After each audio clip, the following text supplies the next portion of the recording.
Good morning everyone. Coffee, priorities. It's pretty overcast today, but I'm brewing a migraine, so I'm really deevering it out with the sunglasses. But we are on our way to the cadaver lab this morning, which obviously is incredibly different to what we get exposed to in the UK. So I don't really know what to expect from it. I don't know how I'm going to react to it, but I'm really looking forward to it at the same time, just because it's exposure to something new, and I'm sure I'm going to learn lots as well. And given how much I love and advocate for Know Your Organs, this is very much up my street, so I'm really looking forward to it. Obviously we can't take photos or anything like that, so it's probably just going to have to be a bit of a video update, I'm afraid, but I'll check in with you all a little bit later on. So, the cadavers. What I will say before I go any further is that there is going to be a really frank discussion about these cadavers, and if that is not something that you want to watch or listen to, then just skip ahead in the video until I'm no longer wearing this lovely yellow t-shirt. So, oh my gosh, what an amazing experience to go and to see these cadavers in the cadaver lab. So what I wanted to do, obviously because it's not something we really get in the UK, so I wanted to tell you a little bit about the cadavers and their role at the university, and then talk about what we actually got to do with them. So the cadavers at Pitt University do 2 years in the cadaver lab, and there's always a male and there's always a female.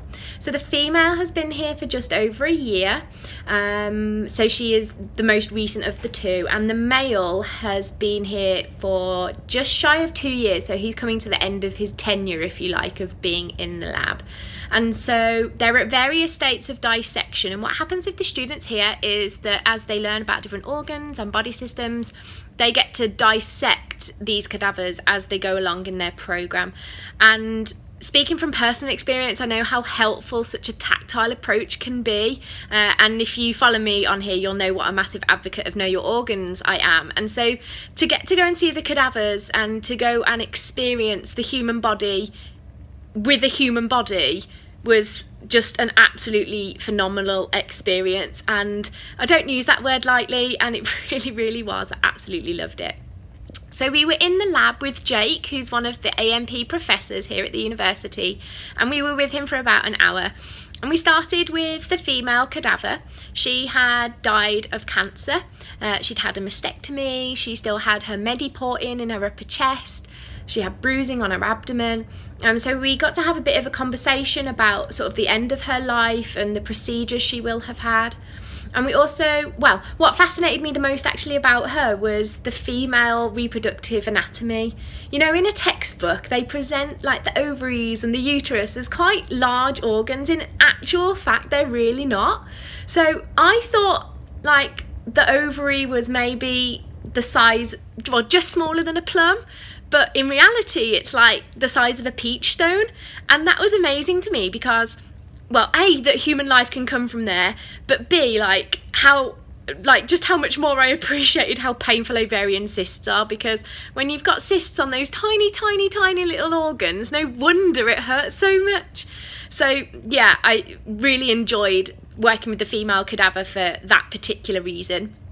And then in the second half of the session, we worked with the male cadaver. So he's been there longer, he's at a further stage of dissection. But what was really helpful about that was that we got to see a bit more of like the muscles and the tendon structure, and especially interesting was getting to see the nervous system. So we saw the spine, and the best bit for me about this particular section was getting to see the sciatic nerve. I, for whatever reason, had thought that nerves were quite small, and the sciatic nerve's actually really large, like a similar size to the femoral artery, which really surprised me. And so no wonder that's such a painful condition when people get it, because it's a lot bigger than I thought it would be. The other really good highlight from that particular part of the session was getting to see inside the skull cavity. We got to hold the skull and feel the weight of the bone, or the top half of the bone. We got to see the meninges and the brain in situ. And then Jake got some brains out of storage for us, so I got to hold a human brain and feel the weight of it, got to look at the anatomy of the brain, got to see the carotid arteries inside the brain, the basilar artery, the circle of Willis, got to see the left hemisphere of one of the brains, got to see the ventricles. the brainstem. Jake pointed out where the medulla would be, the cerebellum. Oh, and for someone who wants to go into neuro nursing, I just absolutely was in my element. Now, the biggest, an unexpected moment actually, it came right at the end of the session. So basically, Jake had covered the faces of the cadavers and had said if we wanted to that we could reveal their identities. And so through the session, we were all having our own individual think about whether or not we'd want to see them. And in the end, we chose to take off the shroud, and we identified them. And for us, it was kind of a moment of respect. We'd been talking really frankly about these people, we'd had our hands inside their body, and it just was really helpful to look upon the faces of these people who had actually taught us so much in such a short space of time. And the more I think about it, the more touching it is. It was a really emotional moment, but I can't really explain why. So, oh man, it is by far my favourite moment of the trip so far. I am a massive advocate for Know Your Organs back home, and so to get to see these organs in situ and talk about the human body as it's supposed to be talked about and looked at, oh man, it just blew my mind. So an incredible experience. The students here are so lucky that they get that opportunity. So definitely something I wish we had in the UK, but I equally understand why we don't maybe have that experience. A, it's expensive, and B, not everyone from an ethical point of view would be happy with that. But for me, I'm really thankful that I've been exposed to it and gotten the opportunity to see them. Hi! Where are we, Rue? We are somewhere where the baseball game is going to be on tonight. Yeah, we're so excited. So, we're at the ballpark. Oh, I thought you were shooting this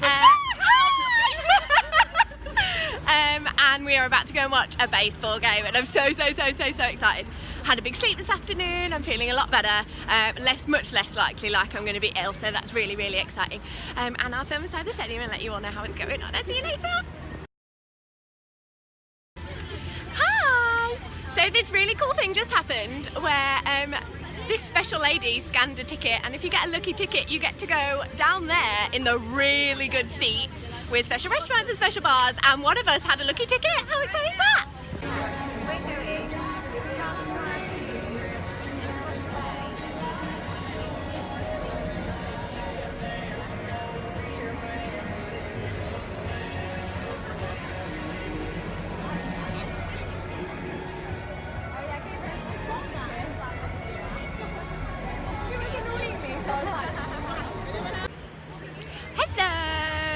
So these are the really cool places that we get to go, and we got to try to catch some of the baseballs while the guys were playing baseball, and a couple of us managed, not me, but a couple of us managed to get a baseball, which was really cool.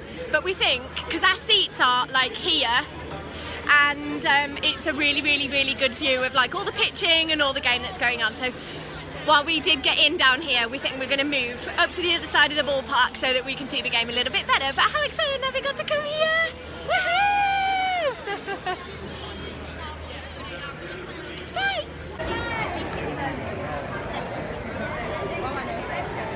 Ladies and gentlemen, we ask you now to please rise and remove your hats.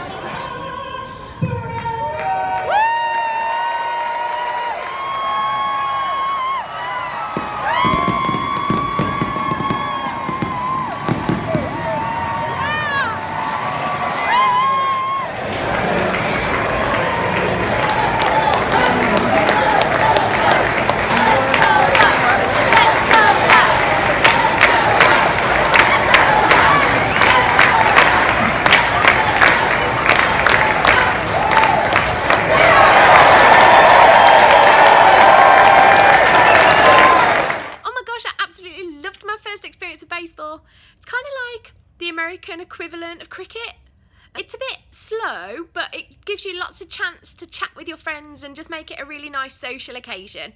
And as the game went on, I kind of got my head around how it all worked a little bit more. So it was super cool that the Bucks got to win.